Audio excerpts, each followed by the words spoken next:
Olá, bom dia. Meu nome é Evelyn. Meu nome é Kailane. Meu nome é Brena. Meu é Joyce. Nós somos alunos do segundo ano B e hoje estamos dando início ao nosso podcast. Iremos entrevistar a professora de filosofia, Joana Dark. Seja bem-vinda, Joana. Obrigada, Fiquei muito feliz com o convite. Eu espero que essa nossa conversa ela seja bem descontraída e proveitosa para todos nós. Bom, iremos fazer algumas perguntas sobre a vida estudantil da tia e é isso. Você pode contar para nós como foi a sua vida estudantil?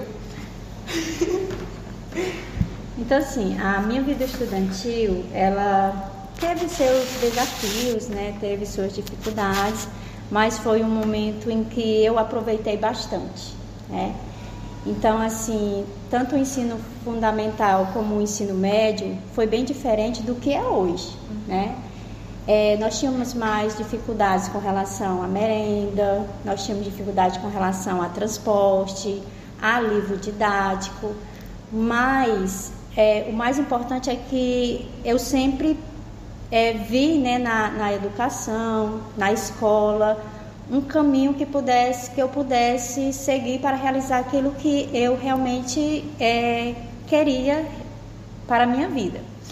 E com relação à minha vida estudantil, quando eu fiz o ensino médio aqui na Ubiratã, como eu falei anteriormente, tudo era um pouquinho complicado com relação ao transporte. O transporte ele era cedido pela prefeitura. E aí, sempre quando era finalzinho de ano, o transporte ele era cortado. Então, eu morava na zona rural, no Boqueirão. Aí, assim, a gente tinha que vir a pé, Assim, com toda dificuldade, nós chegávamos na escola suados, cansados, mas estávamos ali para aproveitar as aulas, aproveitar a companhia dos professores e também a companhia dos colegas, Os livros, nós não tínhamos livros, E aí, os professores, eles faziam o possível para que nós não fôssemos prejudicados. Então, eles confeccionavam apostilas, e através dessas apostilas, eles ministravam as suas aulas, E aí, quando foi se desenvolvendo esse período na escola, eu tive a possibilidade de ver o que realmente eu queria, E realmente eu aproveitei tudo que estava disponível e foi assim que eu fui descobrindo, que eu realmente gostaria de continuar, de contribuir com a educação. Aí, continuando. Como foi no ensino médio, a senhora decidiu ser professora. Aí, como foi que você decidiu que queria cursar filosofia? A tia tem só mestrado em filosofia? Como é a vida acadêmica? Então, na verdade,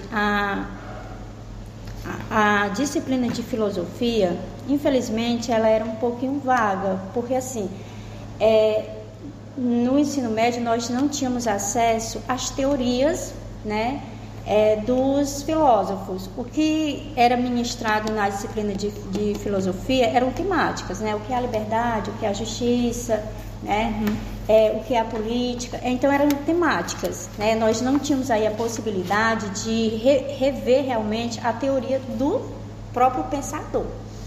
Mas, embora fosse vago, e até não por conta dos professores, mas do contexto, que nós não tínhamos aí um livro para que fosse um referencial de trabalho, eu me encantei com as temáticas, Você parar para pensar sobre a sua vida, sobre os rumos da humanidade, sobre o que é a liberdade, como nós estamos utilizando ou usando essa liberdade, isso me encantou, E aí é interessante perceber que quando eu terminei o ensino médio, tem uma pessoa que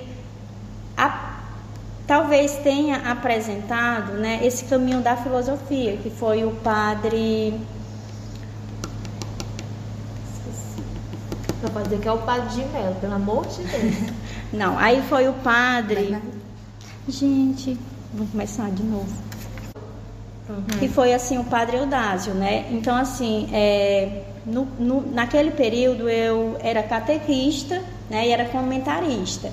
E aí ele tinha falado que a católica, ela oferecia bolsas, né, para as pessoas que faziam trabalhos voluntários.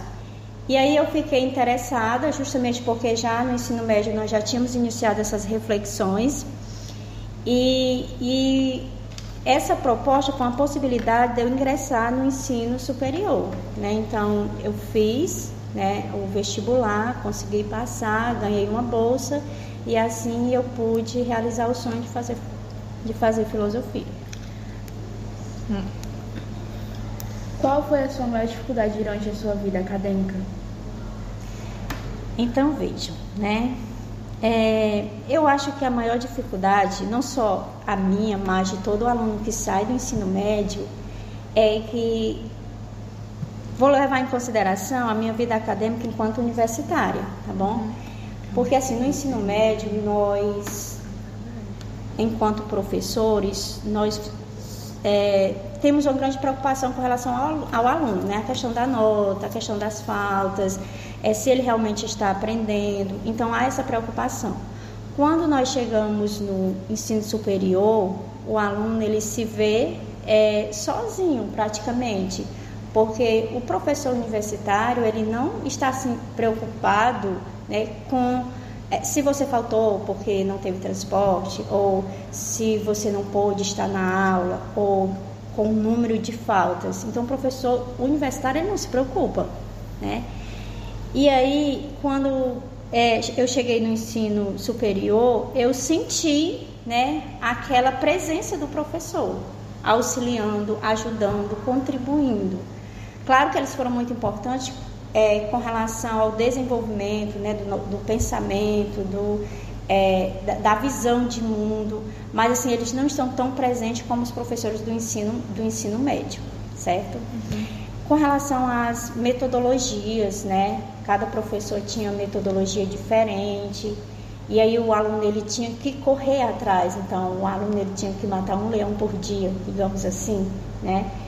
E aí houve uma ruptura, né, de modelo, uma ruptura talvez até de metodologias que no ensino superior foi diferente do ensino médio. Que metálica você abordou no seu TCC? Temática, na verdade, desculpa. Sobre a minha temática no TCC, foi assim, eu sempre fui apaixonada por mitologia, né? Você já sabe muito bem. Política, sempre gostei muito de política, e também gostei muito sobre a temática da ética, né?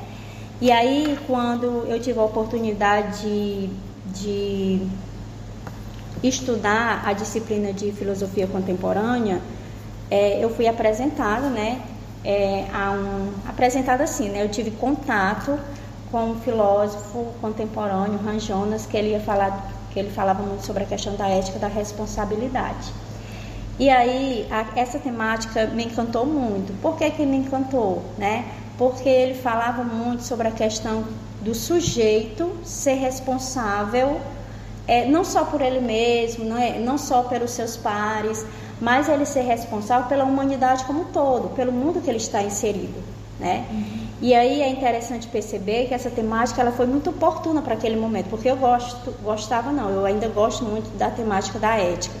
E aí o meu tema do TCC foi uma reflexão sobre a ética da responsabilidade a partir do pensamento de Hans Jonas, né? E aí, por que eu escolhi? Porque eu realmente entendi que nós, seres humanos, precisamos nos responsabilizar. Então, muitas vezes nós agimos automaticamente que nem pensamos nas consequências da nossa ação. E aí ele é muito enfático ao dizer que o homem ele precisa ser responsável por si e por seus semelhantes, né? E ele acabou se apropriando de um imperativo kantiano. Só que ao se apropriar de um imperativo kantiano, ele também desenvolveu seu próprio imperativo. Então, o imperativo kantiano foi só uma influência. Então, ele dizia assim: age de tal modo que a máxima da atuação seja compatível com a vida futura sobre a Terra, né? Com a permanência de uma vida futura sobre a Terra. E aí, ele fazia algumas reflexões sobre a sociedade tecnológica, né? Sobre a mentalidade tecnológica. Ele abordava a importância da tecnologia, abordava a importância da ciência, né, para a humanidade, mas também ele levantava questionamentos sobre os perigos da ciência, o perigo da tecnologia, não delas em si, mas a forma como o homem estava utilizando esses meios, certo? Então ele nos chama a responsabilidade. Por isso que eu gosto da temática da ética, e escolhi esse tema e esse autor para fazer o meu trabalho de conclusão de curso. Quais outras graduações você tem? Pronto. Primeira graduação que eu fiz foi bacharelado em filosofia, né? E esse curso, ele me abriu muitas portas, né? Foi através desse bacharelado em filosofia que eu vim parar aqui na Ubiratã. Você chegou aqui na escola aqui do Ubiratã com quantos anos? Com quantos anos? Eu tinha 22 anos. Aí desde 22 anos de idade que a senhora ensina aqui, como é? Desde os 22 anos, né, que eu estou aqui na Ubiratã. E aí é interessante perceber que, como eu falei anteriormente, né, a licenciatura, o bacharelado em filosofia, me abriu portas, né? Então eu vim parar aqui na Ubiratã através desse curso. Porém, depois surgiu uma portaria dizendo que o professor ele tinha que ter licenciatura, né? Porque o bacharelado, ele te dá talvez a oportunidade de ensinar na universidade, né? Curso superior. E aí, para o ensino médio, eu teria que ter licenciatura. Então, eu fiz, né, a licenciatura em filosofia. Primeiro eu fiz bacharelado em filosofia, depois licenciatura em filosofia. E assim, outra disciplina que eu sou apaixonada é história, né? Eu também gosto muito de história. E aí eu fiz também curso de história, certo? Eu fiz licenciatura em filosofia, bacharelado em filosofia, licenciatura em história e fiz uma especialização pela Unilab, né, que a temática era sobre políticas públicas, né, no ambiente escolar, por uma educação e políticas públicas no ambiente escolar. E atualmente eu estou fazendo nutrição pelo Centro Universitário Leonardo da Vinci. Mas a senhora pretende fazer mais algum outro mais pra frente? Pronto, eu estou tentando, né? Eu estou me organizando para tentar um mestrado, né? Ou em filosofia ou em história. Eu espero que dê certo. Vai dar certo. Se for os dois, melhor ainda. O que a tia vê de diferente na escola? O que mudou desde quando a senhora iniciou aqui, ou de quando estudava até os dias atuais? Pronto. Primeiro eu vou frisar a questão da estrutura física, né? Então, assim, as mudanças na nossa escola, elas são visíveis, né? Por exemplo, antes nós tínhamos um ventilador, 2 ventiladores por sala. E assim, era muito quente, né? Quando estávamos no inverno, né, que as salas eram com telhas, né, chovia na sala, né, os alunos tinham que estar trocando de lugar. E hoje nós observamos que as nossas salas, elas estão perfeitas, né? Estão forradas, tem um ar-condicionado, né, as cadeiras são novas, temos data show e a gente vai percebendo como a escola ela vai se modificando, né? Como ela vai evoluindo. E aí eu acho importante porque isso também contribui para uma qualidade, né? Para que haja uma boa qualidade com relação à educação, certo? Com relação aos nossos professores, né? Eu sou suspeita a falar, mas os nossos professores, eles são altamente capacitados, são pessoas compromissadas, né? estão aqui realmente para se doar, fazer o seu trabalho com eficiência, né? E tudo isso contribui para que nós possamos ter bons resultados. E com relação aos alunos, né, eu percebo que os alunos, eles também né, estão fazendo a sua... Continuar. Pronto, e aí eu percebo que os alunos, eles também estão fazendo a sua parte, né, estão contribuindo para não só estar na escola, mas fazer história e ser lembrado pela escola. E eu vejo assim que a nossa escola, a nossa casa, ela tem tido ultimamente muita visibilidade, né? E essa visibilidade está relacionada não só aos professores que nós temos, mas aos alunos, porque no final das contas, quem realiza os trabalhos, quem faz as apresentações são os alunos, né? São vocês. Então eu vejo que a nossa escola ela está melhorando significativamente. Sim, professora Eugênia, vou fazer uma pergunta. Desde quando a senhora começou a ensinar aqui na Escola Ubiratã, a senhora viu alguma mudança ou aprendeu alguma coisa com os alunos? Teve mudança ao dia a dia, daqui para cá? Sim, com certeza, né? Pode até ser que alguém diga assim, essa professora é estressada, mas eu já fui muito mais. Não queira saber como foi que eu cheguei aqui.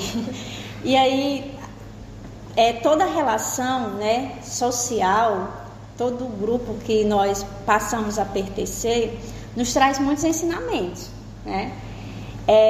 E a gente vai moldando, reelaborando o nosso comportamento, né, as nossas atitudes. E eu acredito que se eu for analisar a Joana, né, que chegou aqui alguns aninhos atrás, e a Joana atual, eu vejo que houve uma mudança. Claro que existe ainda muita coisa para mudar, né? Que nós estamos em constante transformação, em constante mudança. E é isso que é bom do ser humano.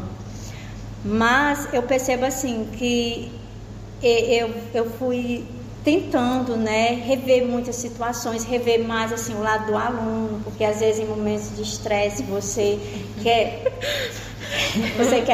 rapidamente, por exemplo, tentar solucionar uma situação e não leva em consideração o contexto, né? Então eu acho que essa relação que nós estabelecemos com vocês é muito significativa. O professor, ele não é o detentor do conhecimento. Nós, professores, aprendemos muito e aprendemos com as palavras, né, com as ações, né, com os posicionamentos dos alunos. Então, é um aprendizado que ele é recíproco. Então, os alunos, eles aprendem com o professor e o professor ele também aprende com os alunos. Tia, o que você acha do novo ensino médio? Pergunta polêmica. Deixe ela não quer ver o professor em paz.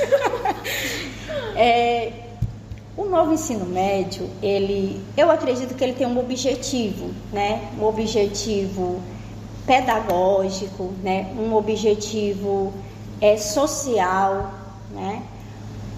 Porém, seria interessante que antes de pensar, né, nesse novo ensino médio, pensar nesse ensino integral, pudesse perceber as estruturas das escolas, né? Se as escolas elas estão realmente preparadas para acolher os alunos, se o novo material realmente contribui para que os alunos possam crescer intelectualmente, né? Possam estar aptos a participar de qualquer concurso, de qualquer seleção, né? Então, eu vejo que o objetivo do ensino médio, do novo ensino médio, realmente é um objetivo bacana, né? Que visa fazer com que o aluno permaneça mais tempo na escola, que ele possa aprender muito mais.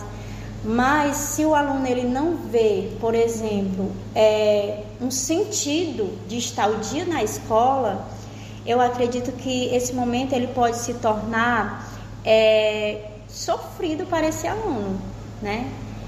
E aí é importante que antes de elaborar um projeto com tanta abrangência, né, com tanta magnitude, que pudesse se fazer pesquisas, né, pesquisa aos docentes, pesquisa aos discentes, né, pesquisa a todas as pessoas que fazem parte, né, da educação, Porque, às vezes, quem elabora os projetos são pessoas que estão trancadas, por exemplo, nos seus escritórios, né, nas suas salas, que sequer conhecem a rotina da sala de aula, certo? Então, embora eu entenda que o objetivo do novo ensino médio é um objetivo que traz, talvez, um aspecto social do aluno estar em sala e não estar, por exemplo, na rua, né? Fazer mais acessível os conteúdos a esses alunos, mas é necessário que se pudesse fazer uma pesquisa antes, né? Será conhecer, será realmente isso que vai funcionar, né? Então nós estamos apostando nesse novo ensino médio. Espero que realmente ele traga bons resultados. Bom, enquanto professora, qual foi a sua maior realização? Enquanto professora, maior realização. Eu acho que a minha maior realização nesse âmbito, né, foi realmente seguir a profissão que era da minha mãe, que ela era professora, né? Então, assim, a minha mãe, ela foi uma grande influência, né, para que eu estivesse aqui, certo? E aí, ser professora me possibilitou realizar um sonho que eu tinha desenvolvido quando criança. Então, eu olhava a minha mãe corrigindo as atividades, né, corrigindo as tarefinhas, né, as provas, e eu queria fazer parte daquilo, certo? E aí eu acho que ser professora foi a realização de um sonho, não só meu, mas também da minha mãe, né? E aí foi algo que, claro, né, que tem seus desafios, tem suas dificuldades, mas é algo que realmente é muito importante. Bom, agora para encerrar, né, a gente pede que a tia diga uma frase motivacional para quem deseja cursar filosofia, quem deseja seguir a profissão de professor. Pronto. Então, assim, né, não vou romantizar, né, a nossa profissão, né, porque é uma profissão assim que de alguma forma tem seus desafios, certo? Mas eu acredito que contribuir, né, para a educação, para o crescimento do outro, não tem pagamento que seja suficiente. Então, assim, quando os alunos estão no terceiro ano, você só vai entender se você se tornar professora. Quando você vê lá o nome dos alunos sendo aprovados, é como se a aprovação fosse sua, né? E aí você fica muito feliz com aquele resultado. Na verdade, é o seu resultado também, né? E aí eu digo assim, que quem tem esse objetivo, esse sonho de ser professor, que realmente lute. Vai ter suas dificuldades, seus desafios, vai. Mas eu tenho certeza que você não vai se arrepender, né? Então, é uma realização que ela é coletiva. A vitória, o sucesso do aluno, no final das contas, é o sucesso do professor. Bom, aí a gente agradece o tempo que a tia disponibilizou para estar aqui com a gente. E é isso, nós estamos encerrando nosso podcast. Mas no momento a gente queria agradecer, dar um mimozinho para a senhora. Uma lembrancinha, uma coisa básica. Gente, obrigada. Eu é que agradeço.